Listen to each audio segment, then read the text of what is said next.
ஆச்சி குழம்பு மிளகாய் தூள் வழங்கும் மணி செய்திகள். இணைந்து வழங்குபவர்கள் அரசன் சோ.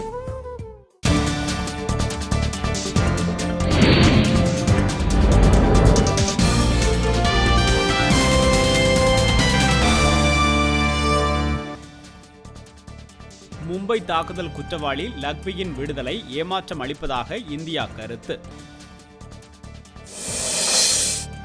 அதிமுக அரசின் ஊழல்கள் குறித்து நாள்தோறும் புகார் கடிதங்கள் வருவதாக மருத்துவர் ராமதாஸ் பேச்சு.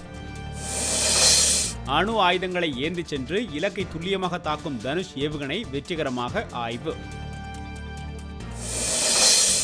கைபேசி கட்டணம் 23 விழுக்காடு குறைப்பு, குறுந்தகவல் கட்டணமும் 40 விழுக்காடு குறையும் என அறிவிப்பு.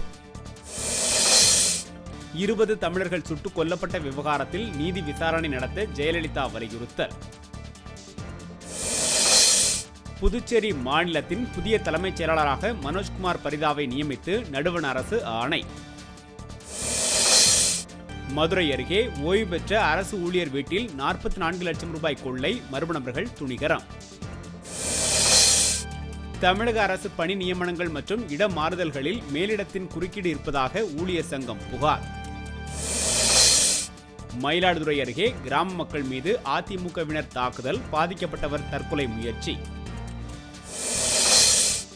உதகையில் சாலையோர கடைகள் அகற்றம், பாகுபாட்டுடன் நடப்பதாக நகராட்சி ஊழியர்கள் மீது வணிகர்கள் புகார்.